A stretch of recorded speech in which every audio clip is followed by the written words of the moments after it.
What began as an admission in a memoir, offered almost casually between stories of family arguments and royal protocol, turned into one of the most revealing episodes of Harry's post-royal life, not because of what it told us about drug use, but because of what it told us about power, about protection, and about the very different worlds that exist for the famous and the ordinary. This has been Royal Daily Report.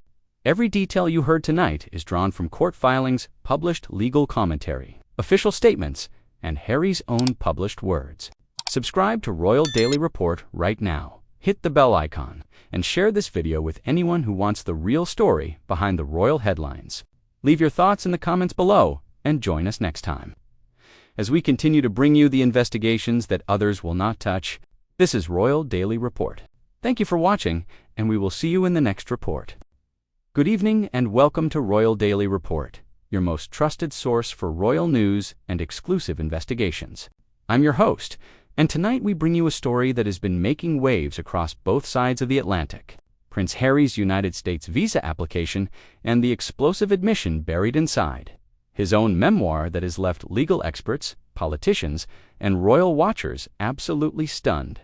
This is not speculation. This is not gossip. Every detail you're about to hear is drawn from court documents, published statements, and Harry's own words. Stay with us. Subscribe to Royal Daily Report right now and hit the notification bell so you never miss our exclusive royal investigations. Let us begin at the very start. In January 2023, Prince Harry published his memoir, Spare. The book was an immediate global sensation, breaking sales records and dominating headlines for weeks. Harry spoke openly and at length about his struggles with mental health, his fractured relationship with his family, and his decision to step back from royal duties. But buried inside those pages, almost casually, was an admission that would quietly set off a legal and political firestorm that continues to burn to this day. Harry admitted in Spare that he had used cocaine, cannabis, and magic mushrooms. He described taking cocaine at a shooting weekend when he was 17 years old. He wrote about smoking cannabis regularly. He described taking magic mushrooms at a friend's house in California, writing about the experience in vivid and almost enthusiastic detail. For most authors, such admissions might raise eyebrows and generate a few headlines. For Prince Harry, they created an entirely different problem, because Harry is not a British citizen living in Britain.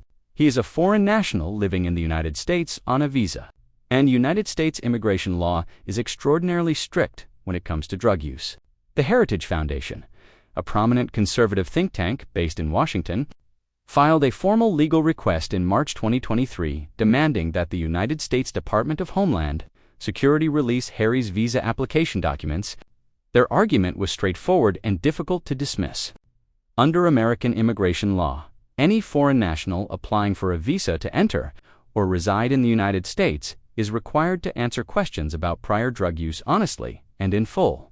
If Harry had disclosed his drug use on his visa application, that disclosure would normally be grounds for denial. If he had not disclosed it, that would potentially constitute a serious legal violation. Either way, the Heritage Foundation argued, the public had a right to know how the case had been handled. The Department of Homeland Security refused to release the documents. They cited privacy protections, arguing that visa application details are confidential, regardless of who the applicant is. The Heritage Foundation took the matter to court, and what followed was a legal battle that dragged on for months, generating enormous press coverage and raising deeply uncomfortable questions about whether Harry had received special treatment that an ordinary applicant would never have been granted. Do not miss a single update on this story. Subscribe to Royal Daily Report and hit the bell icon now. The political reaction in the United States was swift and, for Harry, deeply uncomfortable. Several Republican senators and congressmen made public statements demanding transparency. Senator Chuck Grassley of Iowa wrote directly to Homeland Security Secretary Alejandro Mayorkas demanding answers. Grassley argued plainly that if any other visa applicant had made the same admissions Harry had made in his book, their application would have been scrutinized very carefully indeed, if not outright denied. He wanted to know why Harry appeared to be receiving treatment that no ordinary person would ever receive. The Biden administration, which was in power at the time, said nothing publicly on the matter. No official statement was issued. No clarification was provided. The silence from the White House was noted by observers on all sides of the political debate. Some saw it as simple discretion. Others saw it as evidence that Harry had indeed been granted an exceptional degree of protection that had nothing to do with the law and everything to do with his connections and his profile. Now, it is important at this point to be precise about what we know and what we do not know. We do not know what Harry wrote on his visa application. We do not know whether he disclosed his drug use or not. We do not know whether any special consideration was given to his case, or whether it was processed in exactly the same way as any other application. The visa documents have not been released, and the legal battle over whether they should be released continued for some time before the courts ultimately sided with the government's position that the documents should remain private. What we do know is this: Harry admitted in his own published memoir, under his own name, that he used illegal drugs on multiple occasions over a period of years. That admission is in black and white, available for anyone in the world to read. And yet Harry remained in the United States, living in his Montecito mansion, making television appearances, signing commercial deals, and carrying on with his life as though the admission had no legal consequence whatsoever. For legal experts, that raised serious and legitimate questions. Immigration attorney Jonathan Grode told reporters at the time that the admissions in Spare were, in his professional view, potentially very significant for Harry's immigration status. He noted that American visa and green card applications ask applicants directly whether they have ever been a drug abuser or addict, and whether they have ever violated any law related to controlled substances. He said that answering those questions honestly, given what Harry had written, could have created real difficulties, and answering them dishonestly would be a far more serious matter entirely. Other legal experts were more cautious, noting that the questions on visa applications relate to criminal convictions and formal cautions rather than mere admissions in a book. Harry has never been arrested for drug use. He has never been charged with any offense. His admissions in Spare are personal confessions, not criminal records. These experts argued that his visa status was likely perfectly secure, and that the Heritage Foundation's campaign was driven more by politics than by genuine legal concern. The debate, however, refused to go away. Because at its heart it was not simply a question about paperwork or legal technicalities. It was a question about fairness and equality before the law. Thousands of people apply for American visas every single year and are denied or subjected to intensive scrutiny on far lesser grounds than Harry had publicly admitted to. People are turned away at the border for admitting to smoking a single cannabis cigarette. People have green card applications rejected because of minor cautions that never led to charges. The question being asked loudly and persistently was whether Prince Harry, by virtue of his fame, his connections, and his relationship with the powerful and the influential, had simply been waved through a process that would have stopped anyone else in their tracks.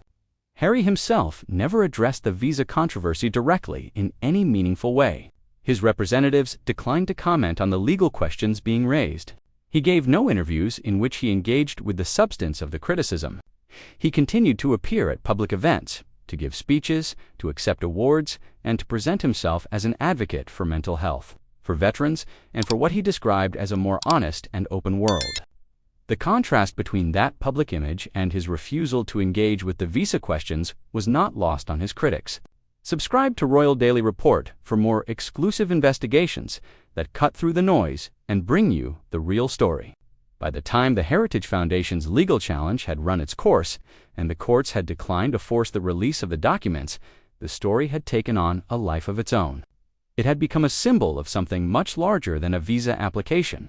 It had become a symbol of the gap between the rules that apply to ordinary people and the rules that appear to apply to the extraordinarily famous and connected. Harry had left Britain declaring that he wanted to live a normal life, free from the constraints and the hypocrisies of the royal institution. He had spoken at length about privilege and about the importance of accountability. He had positioned himself as someone who had chosen honesty over comfort, truth over protection. And yet here was a situation in which his extraordinary privilege appeared to be protecting him in precisely the way he claimed to have walked away from. The irony was not subtle, and for the many people in Britain and America who had watched Harry's very public transformation from royal prince to Hollywood activist with a degree of skepticism, it felt like confirmation of something they had long suspected, that the rules, as always, were rather different for people like Harry. Today, the visa documents remain sealed. Harry remains in the United States. The legal questions have not been formally resolved, so much as quietly set aside. But the story itself has not gone away.